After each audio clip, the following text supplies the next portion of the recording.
nos paroles, nos gestes. Regardez, c'est énorme parce que Olivier nous le disait, c'est des choses qui ont choqué ça, quand il disait ça. Parce que c'est difficile à comprendre.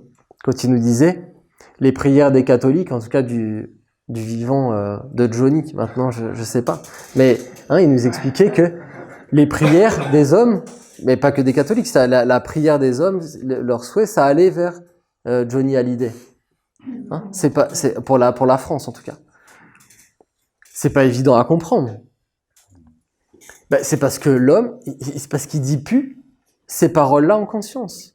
Il dit plus par le monde divin, dans le monde divin, avec le monde divin et pour le monde divin. Il laisse, il prie sans savoir réellement vers qui il prie et où va sa prière. Donc, comme il sait pas, comme il n'a pas repris le contrôle de sa vie intérieure, c'est légitime. C'est légitime qu'un monde vienne et lui prenne sa vie intérieure et la mette là où il pense pas du tout qu'elle va, parce que puisqu'il ne s'éveille pas.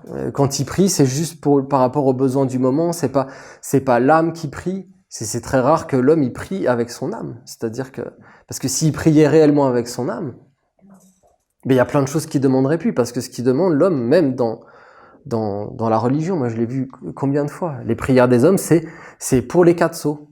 Pour les quatre sceaux, mais les quatre sceaux usurpés, vous voyez. C'est pour le travail, c'est pour la famille, c'est pour l'argent, c'est pour la santé. Ça se résume à ça, vous voyez. Mais tourné vers le monde des hommes. Enfanté et gouverné par le monde de l'homme. Voilà.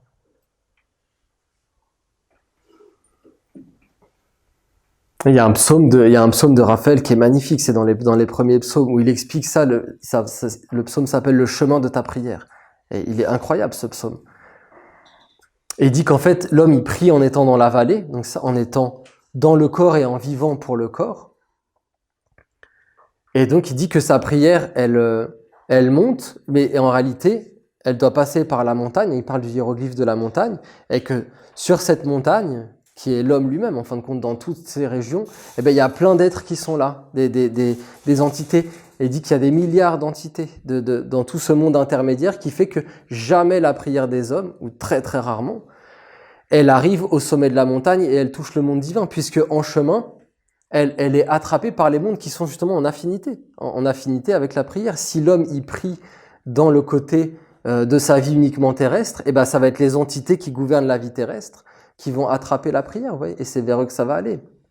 Et à la fin, ça va donner la puissance à Johnny Hallyday. Et à la fin, il a jauni. Il est plus dans la lumière.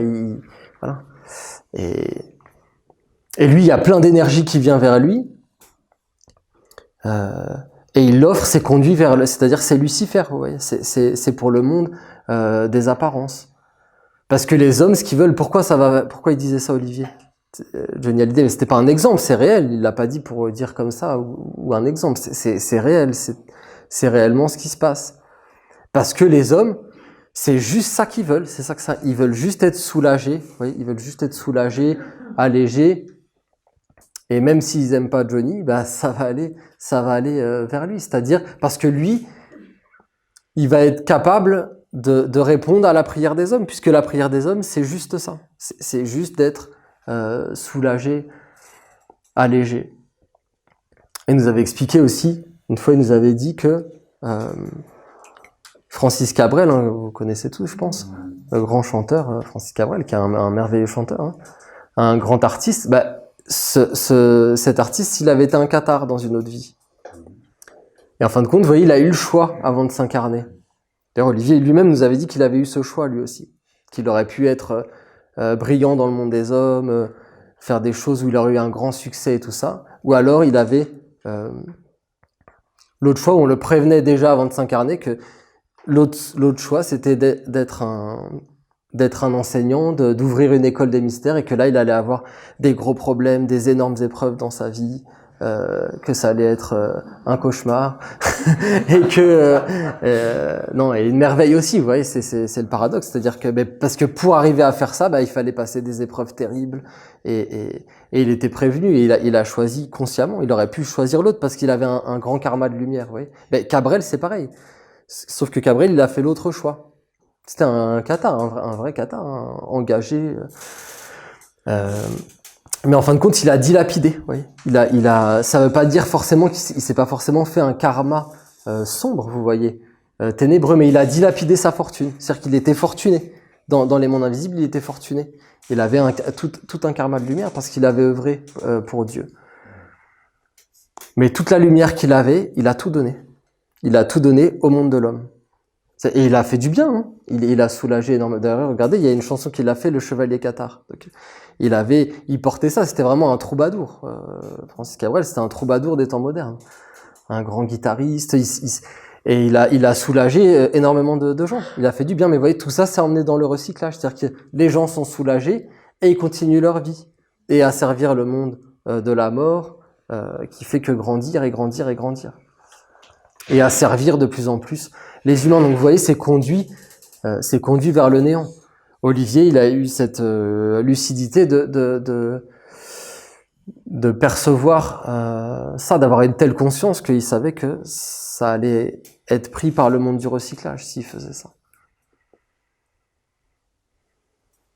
Est-ce qu'on peut dire pour autant que Cabrel il se serait trompé? Non, on peut pas juger. Lui, c'est peut-être la compassion qui a pris le dessus, le côté d'aider les hommes par la musique, de soulager les souffrances, d'apporter un baume. Mais le problème, c'est que voilà, il a dilapidé sa fortune. Il n'a pas su à qui, hein, si on reprend l'exercice, il n'a pas dit pour qui. Il savait pas, il était pas conscient. Enfin oui, lui il se disait c'est pour les hommes. Voilà. Mais du coup ça allait dans le monde du recyclage. Alors voilà, Raphaël dans ce psaume, c'est vraiment un psaume qu'il faut étudier, c'est dans les premiers, c'est peut-être le deuxième ou le troisième, hein, c'est vraiment dans les tout premiers psaumes. Il dit que c'est très rare que la prière d'un homme, elle s'élève jusqu'au sommet de la montagne et qu'elle touche réellement le monde divin parce que elle est, c'est ça, attrapée par plein de mondes dans les mondes des affinités, par plein de mondes qui détournent la prière des hommes pour garder leur emprise sur les hommes parce que les hommes sont une nourriture en fin de compte pour des mondes et des mondes. Et alors il dit dans ce merveilleux psaume, ça nous parle de façon incroyable, on peut avoir une toute autre lecture de ce psaume avec le culte de la lumière, hein, avec l'écriture du culte, parce que le culte n'était pas encore apparu quand il donnait ce psaume, mais ça nous parle de ça. C'est-à-dire l'homme qui prie en étant dans le monde du recyclage, vous voyez en bas, eh ben sa prière, jamais elle traversera les gardiens, parce qu'en fait c'est ça, hein, ça nous parle de ça, hein, c'est les gardiens. Très rares sont les prières des hommes qui passent les gardiens. La plupart des prières, elles passent même pas, elles rentrent même pas dans le triangle des invocations, c'est-à-dire qu'elles s'arrêtent au monde du recyclage. Et c'est de plus en plus instantané, vous voyez, il faut que ce soit instantané, c'est-à-dire comment on pourrait traduire cette prière-là au niveau de la statue du recyclage? C'est un distributeur automatique, par exemple. C'est-à-dire que tu mets une pièce dedans et tu as le truc instantanément. Voilà. Mais ça va où? C'est instantané. Vous voyez, il y a pas de grandeur, c'est juste de la consommation. Voilà. Ou alors ta prière, elle s'élargit. Un religieux, sa prière, elle peut rester confinée au recyclage, hein, aussi. Mais au mieux, elle peut s'élever dans des sphères du triangle, c'est-à-dire dans des mondes invisibles, où l'être, le chrétien, le musulman, le bouddhiste, il va prier vraiment avec son cœur. Il va demander des choses plus hautes que de demander un Coca-Cola à une machine, vous voyez. Il va demander des choses pour sa famille, il va penser aux autres. Vous voyez. S'il pense aux autres, déjà, si tu pries en pensant pour les autres, si tu pries ou tu médites, tu t'élargis, tu deviens plus grand, tu respires plus large. Mais de nouveau, vous voyez, ça va être, comme c'est quand même pour le monde mortel, ça va être récupéré par des mondes invisibles mortels. Olivier nous avait expliqué aussi ça, c'est vraiment des méditations, et tout ça, c'est des choses qu'il a transmis, qu'il faut méditer, parce que je suis pas sûr qu'on comprenne vraiment jusqu'au bout, il faut aller jusqu'au bout de ces paroles.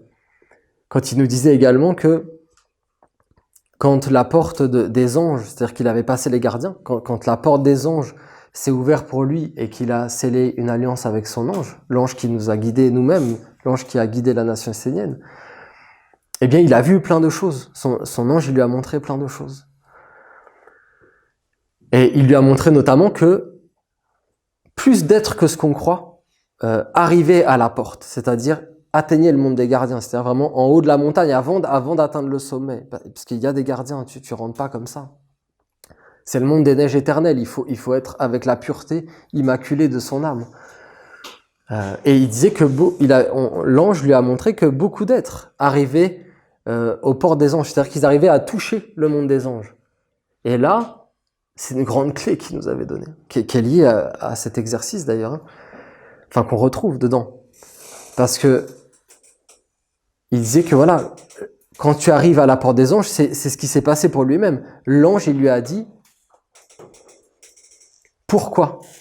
Pourquoi, c'est le pour. Hein. Pourquoi, pour qui? Pourquoi te présentes-tu à nos portails? Pourquoi veux-tu sceller une alliance avec un ange?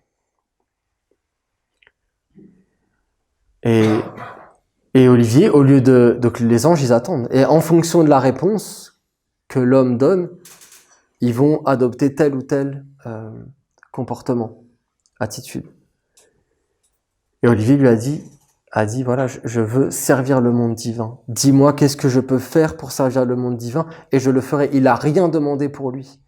Il a demandé qu'est-ce que je peux faire pour servir le monde divin. Dis une seule parole. C'est pareil, c'est des paroles c'est dans la messe des catholiques. C'est des paroles sacrées d'ailleurs qu'Olivier a repris, mais c'est pas qu'il a repris, c'est les catholiques qui ont repris des anciennes paroles. Et nous, on récupère nos territoires. C'est ça. Cet exercice aussi, c'est de récupérer des paroles sacrées qui ont été conduites dans l'inconscience.